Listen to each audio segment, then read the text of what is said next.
Hello guys, it's Ryan from the Shogun Dragon Network, and now we're going to chapter 4. I don't really know what else to say, so I'll just start, and if I think of anything, I'll say it. That's how I am. Oh no. Oh, yeah, you know, reading all this reminds me, but on my fanfiction AO3 account, I have a fanfiction called The Tale of Depravity. For this section, I have the fanfic called The Song of Forgetting. You should, if you like me, you should check that out. That'd be nice. But anyway, let's start now. A short while after leaving the laboratory, Yasuke Matsuda stood in front of a large door that exuded a solemn atmosphere and straightened his posture. What are you so nervous about? He wanted to mock himself, but at the same time, realized nervousness was inevitable. It was the first time he ever stepped into Hope Street Academy's inner sanctum, the faculty building. It was the only building that students were forbidden from entering, after all. And, sure enough, he had to explain the situation to several teachers who stopped him along the way. That wasn't enough, though. His final destination was itself a special place, even within the forbidden building. Yasuke Matsuda raised his head and stared at the door in front of him. It was a pretentiously decorated wooden door that gave him the feeling visitors weren't welcome. A metal plate set in reading, Old Speak Academy Steering Committee Meeting Room.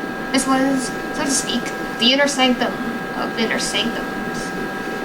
Even the teaching staff were not to walk in uninvited. Nervously truly was inevitable. Someone about to enter such a special room? But nevertheless, pull yourself together. Matsuda quietly cleared his throat. But he tried to build up some semblance of courage before he ended up swallowed whole by the opposing atmosphere. Then he raised his fist and knocked twice on the door. Yasuke Matsuda from Hope's Big Academy 77th class. He announced slowly, oh no. Pushing the heavy door open. Excuse me. The room was different from the classroom as he could be. The ceilings, pillars, and walls were excessively decorated in a way that Matsuda found gloomy, rather than dignified. He stepped forward, the sound of his footsteps swallowed by the thick carpet. We apologize for calling you on such a short notice. The voice, surprisingly light and pleasant, it belonged to Hope Peak Academy's headmaster, Jin Kirigiri. Every time Matsuda saw the man, he couldn't help but be astounded how young he was. In his mind, the headmaster was a middle-aged man with white hair, mustache, and a drab suit. But Kirigiri, still in his 30s, was too young for the job, and looked even younger. Please take a seat. We wouldn't expect you to stand during our conversation. A large circular table stood in the middle of the room, with antique chairs lined up all around it. Excuse me, Matsuda said, as he sat in the nearest chair, placing him directly across the table from Kirigiri. From that moment, he sat down. He could feel several pairs of eyes staring intensely at him. They belonged to 4 old men who sat around the table at set intervals. Every one of them wore a pitchfork suit and tie, as if attending a funeral. Their appraising glare felt to Matsuda as if each one were breathing down his pack. Do you know who we are? The voice was rusty, as Matsuda could tell how old, which couldn't tell which old man it belonged to. You're a steering committee, yes? You have sincere gratitude for all your help following the incident. I don't know what you're talking about. Wrinkles on the old men's faces depended. They didn't care to dance around the topic at hand. You know, the steering committee doesn't really have a name as far as I checked, so I kind of gave him my own idea of the name. If you're interested, look up a picture of the steering committee and left to right. You'll see. We got Archie Gator, Harugila, Geo Futago, and Callisto the Viper. That's just my fun little names for them. But I guess it's not really important. Let's go on. There's no need to be cautious with us. We know everything, the old man said. You helped us with the interrogation of the student who discovered the scene, didn't you? Honestly, that was just a dumb idea altogether, but details. The student who first discovered the sea. The second Matsuda heard those words, his heart began to beat faster. He tried to hide it, but asking a question of his own. Do you intend for me to interrogate them again? Not at all. A different old man shook his head. This time we are dealing with a different student. We have a problem, you see? A problem that someone in your field of expertise should be able to solve. We are looking forward to your help. He spoke in a manner was already settled, and in detail that Matsuda found worrying. What if I refuse? A few seconds of silence later, one of the old men started to laugh. It was quite a laugh at first, but soon the second, the third, the fourth old man joined, filling the room with scornful laughter. Their voices descended on Matsuda from every angle. Ha, Matsuda, the laughter suddenly stopped. Do you really believe you have a choice in no matter? The old man spoke in a condescending tone. That girl you've been treating, despite her leave of absence from school, her health doesn't seem to have improved at all. This time, Matsuda's wrinkle deepened as a frown. What are you trying to say? You're also still a student. We can't have you wasting your time on a dunce with no hope of recovery. Oh, don't be mean to Ryoko, she's a baby. Oh, like, Ryoko is like a Disney princess, or an angel. I could just see her in singing a little Disney princess song. Or have her have a little animal companion, like a fox. I'd say a fox. Or Penny Doggle. That'd be nice. Let's digress. His words were overflowing with contempt. The way we see it, we can't keep extending a student's temporary leave when they don't even know when or if she'll be able to return. The faculty's purpose is to nurture talent. Those who are too much of a failure to use it simply step down for their student's sake. That said, it'd be great to help. Shut the heck up, old man! Oh, by the way, I should clarify, I don't curse. So there was an F word there, but I ain't gonna say it. And if you have a problem with that, there are many other readings you can go to. This is for fun. And as fun, I do not curse. But good advice for Matsuda. Get out while you still can! Sheesh, he's kicking you out hook, line, and sinker. You should just take the leave, go Ryoko far, far away from Hope's Peak or Japan altogether. Like, sheesh. That'd be best if you want what's best for Ryoko. That'd be best. But no, we gotta keep her in a place that's constantly triggering her. You can't just... For a scientist, you're quite dumb. You talk too much, and you're spouting nothing but flippin' nonsense. The room's atmosphere changed in a second. The tension skyrocketed. Why you insolent? Matsuda stood, and the old man froze. He looked at them as if there was nothing but worms. No, his stare was much full of far more anger and contempt than that. He looked as though they were worms he was about to trample on. Dunce, there, let me tell you one thing. I am the only one who's allowed to say those things to her. No one else has any right to. Well, you shouldn't say them to her either. But it's a thought that counts. So at least a little tiny smidge of who cares. Still hate your guts, though. Hey, who do you think you're talking? I said shut the heck up! His tone immediately silenced as the man once more continued speaking in a low voice. That girl, even when people make fun of her or call her stupid, she brushes it off because she thinks it has nothing to do with her. That's why I have to speak up for her. I wouldn't be able to live with myself if I didn't. To the ears of the steering committee members, his words carried an indescribable sense of intimidation. How could they be so overpowered by someone who's not yet in his 20s? And never will be in his 20s. They did not know the answer. They did not understand the power someone who possessed talent had, the power which Hope's Peak Academy called hope. May I interrupt? A slow voice forwarded its way to the competition belonging to Kirigiri. Matsuda turned his head to see, stared towards him. It's just that I think I prefer to contribute a little to this conversation. Kirigiri gave a weary smile and scratched his head.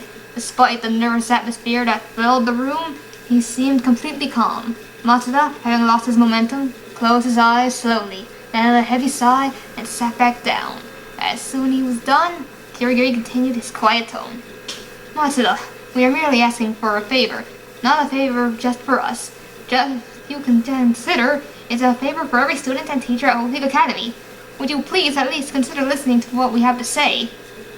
Matsuda stayed quiet and looked at Kirigiri, unable to judge what the man's true intentions were. Kirigiri, on his part, tried his best to take control of the situation. I won't ask you to do anything other than listen. If you decide to refuse, we will accept your decision. With the preliminaries done, he moved straight toward the topic at hand. I'm sure I haven't explained to you about the incident, but we should probably still be in there anyway. Kirigiri cleared his throat, found both his hands in front of himself, and continued. It's been a month since we still can't believe what had happened. Such an appalling incident taking place inside Hope Peak Academy. Feels like we're living in a nightmare. But it really did happen, yelled one of the old men. 13 kids! Screamed another. 13 victims! And the details of what happened are still unclear. How could this have happened in our school? When the screaming voices stopped, Matsuda spoke up and something he wanted to confirm. So, you never informed the police? Of course we didn't. What do you think would happen if we did? What would it solve? This is not a problem that we can take care of by arresting a culprit. But what about the victims' families? We're taking care of that. Yet another old man without skipping a beat. You don't need to be worried for such things.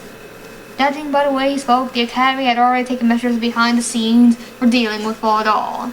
They must have asked some favors from the school's alumni, many of whom rose to high positions of strength of the Hope Peak brand. And if that brand were to fall from grace, they too would lose it all.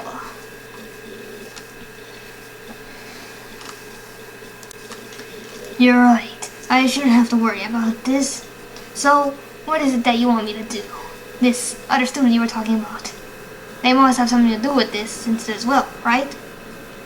We need you to help us extract information from the student that will help clarify the truth behind the incident. Answered Kirigiri. You say clarify the truth. But isn't that a competition? Didn't you decide to cover up the incident? The cover-up, Matsuda, was the only student in the faculty trusted with the secret. In exchange for his cooperation, he was awarded with a large research grant and new equipment for his lab. In that sense, he really was just another scientist.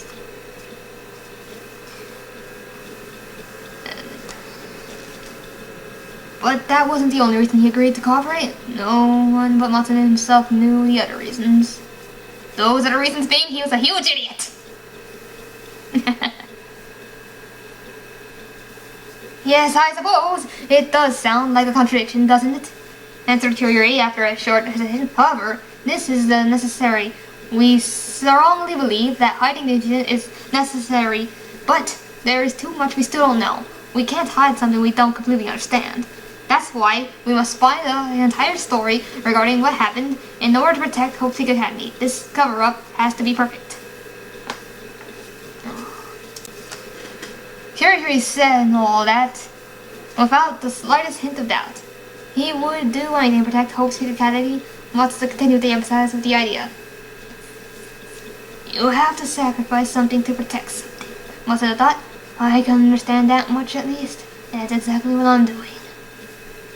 So then, who is the student you want me to interrogate? Kirigiri licked his dry lips and gave Matsuda a cautious answer. We didn't disclose this to you before, but in addition to the person who you knew who discovered the crime scene, there were two survivors. Sure enough, the first time Matsuda heard about them. They are indescribable for discovering the truth of the incident. How, of course, had all been well, we could have questioned them immediately after the incident to hear the story, but due to circumstances, we were unable to. Circumstances? One of the students never recovered consciousness and has been in a coma since the incident. The other, thankfully, came out unhurt, but went missing soon after. We don't know who they are is right now. One comatose student, one missing student. The circumstances were indeed severe, but there was still a possibility. You want me to see if I can learn anything from the comatose student, don't you? Kirigiri nodded. Exactly. Find the truth in order to hide it. It was certainly a twisted thing to do, but it was also rather convenient for Matsuda. This might be my chance. My chance to protect her.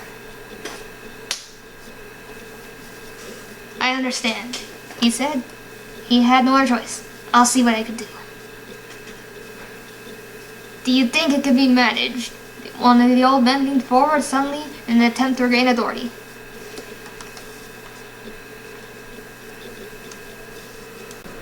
It's still too early to tell. It depends on the student's exact condition.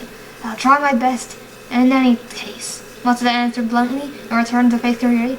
But what about the missing student? You don't just plan to let them roam freely, do you? After a short silence, Kyriori leaned in and looked straight into Matsuda's eyes. Is something worrying you? His gaze was sharp, and Matsuda felt as if he could read his innermost thoughts. Wanting to escape it, he reacted quickly. No, I was just curious. His voice shook with anxiety, and he continued in his effort to hide it. I mean, a missing student is far too suspicious, isn't it? Don't you think they could be the culprit who killed the 13 students and left one in a coma? The old men immediately started rustling, their whispers reverberating through the meeting room. Kyriori alone kept his cool. It's just as you say. Things look, students look extremely suspicious. In that case what? Kyriori interrupted forcefully. It just justifies covering up the incident even more. If we don't, it's gonna be the end of this school. The end of this school. Matsuda was intrigued by Kyriori's choice of words. Does that mean that the student has gone missing is someone special? A certain name suddenly found itself floating in the back of Matsuda's mind. He had heard a name only in rumors, and in stories he always pursued to the urban legends, but if that person really did exist, they may as very well be involved in this incident. If that's the case, it all makes sense. It makes perfect sense that they would call such an incident the tragedy of Hope's Peak Academy. It makes sense, but it is also terrible. A single drop of sweat fell down from Matsuda's temple as he whispered those words deep inside his heart. Still don't like Matsuda, but I can't deny deep in him, there's a small part that does care. Ryoko, after all, that's why he's doing it in the first place. But I feel as though that comes from a more selfish part of himself. But he did start with good intentions, I admit. Reminds me of the beginning of my story. Standing in this room, well, I wonder what comes now. I know I have to help her, but heck if I know how. And all the way that time's been told just how her illness goes. The truth of it is no one really knows. And every day this act we act gets more and more absurd. And all the fears just sit inside me screaming to be heard. I know they won't though, not a single word. It was here, at her side, when she called. And she cried, how could she leave me on my own? Will it work? There's cure, there's no way to be sure. But I'm weary to the bone, and whenever she goes flying, I keep my feet right on the ground. Oh, now I need a lift, and there's no one around.